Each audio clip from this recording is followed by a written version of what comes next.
Nancy, employed as a behavioral therapist at a local psychology office. I've been doing this for 5 years, and I've dealt with a lot of different types of people. I've had hundreds of clients now, and I used to think I've seen everything, but I didn't realize how wrong I was until it took a young man named Peter as a client. Peter was 15 years old. Peter's father, Tom, would always come in with his son for our sessions. Tom believed his son was on the spectrum for autism or any kind of social disorder because all of his life he lacked friends and the ability to socialize with other people his age properly. What I would do at our therapy sessions is try to talk to Peter about things he enjoyed doing, things he wanted to do, and try to get him to open up about his personal life. But at first, it was hard because he was very quiet and shy. I would ask Tom to leave the room occasionally to ask Peter some more personal questions about his family life and such, and it seems Peter opens up a bit more when his father wasn't in the room. But I always caught the vibe Tom preferred to stay in the room. I learned from Peter that his parents didn't get along at all. They would fight almost every night for as long as he could remember. He had no siblings or cousins, coming from a very small family. So one thing about me, I love the fall season and anything pumpkin beers, pumpkin pie, pumpkin spice latte. I can't get enough. One therapy session talking about the freshly fall weather outside. Peter was telling me about how this was his favorite season, and I told him the same, largely because my love for pumpkin-flavored things. But later that night, when I was already in my robe, getting ready for bed, there was a loud knocking at my front door. I never get knocks past 9 o'clock, so I was nervous when I went to check the window to see who was there. There wasn't anyone. But when I opened the door, I saw a mini pumpkin and a pumpkin-flavored coffee creamer on the ground in front of my door. I knew this was no coincidence. Only a few hours ago, I told Peter about my obsession with pumpkin-flavored things. When my attempted call to Thomas the next day didn't go through, I texted him a picture of the 2 items left by my door, and how inappropriate and uncomfortable it is for me to be followed home by a client. Tom texted back within 10 minutes saying that his son would never do something like that. He almost acted offended by my accusation. Momentarily, it got me wondering, what if it was just a gift from a neighbor or something? The week went by, and I wondered if I should terminate my relationship with Peter as a client, but I decided not to see how the next session would go. The following Monday, Peter and Tom came in like usual. Peter seemed to be acting as normal. By now, he seemed very happy to talk to me, but I thought I saw it for what it was now, that he may have thought he was attracted to me being possibly the only woman to speak to him with respect in his life. During that session, I brought up the little gifts at my front door with a smile, not directly accusing him of leaving them, just hinting at what a coincidence it was, and I noticed Tom getting annoyed in the corner by my bringing it up. Peter acted shocked and agreed it was a huge coincidence. It was a truly bizarre situation, and I didn't know what to do. But if it happened again, I knew I'd have to terminate our relationship. 2 nights later, a knock at my door again while I was in the living room watching a movie. My heart sank because I already knew what I was expecting. I checked the window again, and no one was there. So I slowly opened the door and sighed out of disgust when I saw more pumpkin-flavored things on my stoop. This time, a pumpkin pie, pumpkin Cheerios, and pumpkin Oreos. It was a little past 9 o'clock at this point. I got my cell phone and took a picture of the items once again and sent it to Tom. I was about to start typing out a text about why I could no longer see them, but I heard the ding of someone's phone receiving a text right to my left, in the bushes in front of my house. I started walking slowly over to it, saying Peter's name. I saw someone hiding in the bush as I got close enough, but it wasn't Peter. It was Tom. We looked each other in the eyes, and he said, "Hi, Nancy, you look beautiful as always." And I screamed. I ran into my house and locked the door. Seconds before, he tried opening it and started banging on it.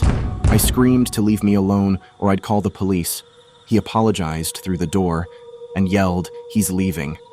I watched through the window as he left to his car and drove away. This explained not only the unwanted gifts at my door, but possibly the sound of my side gate closing in the middle of the night weeks prior to this. I have no idea how long he was stalking me at my house. My brother, who's a police officer, advised me not to even bother trying to get a restraining order because there wasn't any evidence that he meant me any harm, and it would just be he said she said allegations. However, I did report the case to the police and added that Peter may be in an unsafe, abusive household. I don't know what Tom's end goal was by following me home and leaving those things by my door. Based on the way he tried to open my door after I locked it, though, says he wasn't trying to be a romantic type. I feel sorry for Peter. His dad brought him in to see me only as some kind of method of getting closer to me.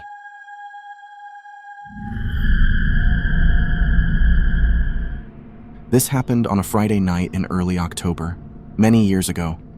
I found myself with 3 friends, Jake, Daniel, and Larry. We were typical bored teenagers, yearning for something to do, embracing the spirit of the season. It was a nice fall night out, low 60s, nice breeze, so we wanted to be outside. Not much goes on in our boring town, and we weren't old enough to go to bars or anything. We decided to ride our bikes up Miller's Road to this old, closed-down pumpkin farm nicknamed Farmer John's Pumpkin Patch. It used to be a literal farm, surrounded by crops on one side and forest on the other. The alleged Farmer John, or whoever actually owned it, didn't live there anymore. It was sold. Then, whoever bought the land just never did anything with it for a long time. It was a 20-minute bike ride up Miller's Road, which is an extremely quiet road traffic-wise, just lots of cornfields and farms around this area. When we got there, we rode our bikes off the road onto the grass, all with our flashlights on. We leaned our bikes up against the old abandoned house that the owner used to live in. We walked around the overgrown grass a bit, checking out where the pumpkin patch used to be and where the animals in the little petting zoo area used to be. There's something really cool about exploring abandoned places that night, but also kind of spooky. We went back to the house where we left the bikes. Breaking into it was relatively easy since we weren't the first ones to do so. The door was already knocked off the hinges. All we had to do was kick it open. This is where it got really creepy, though. Being in an abandoned house at night.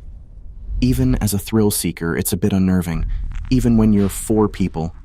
I'd say 5 minutes into being inside the house, you started to hear thumps from upstairs. Like periodic thumps, not just random thumps. Jose and I decided to head upstairs to check it out. Tanya didn't want to go upstairs because she was scared, so Brian stayed downstairs with her. When we got to the upstairs, the thumping was much louder for sure. It came from the left side of the stairs. Our flashlights revealed a bunch of doors up here, all open, leading into what were probably once all bedrooms. Our footsteps were loud as we walked closer to the room with the thumping.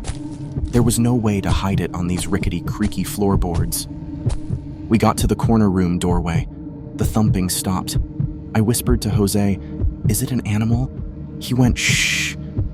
I pointed my flashlight into the room starting from the left side, working the light to the right. I stopped when my flashlight landed on a male's figure in the corner of the room facing the wall, with what appeared to be blood on the wall in front of him, probably banging his head on it, creating those thumping sounds.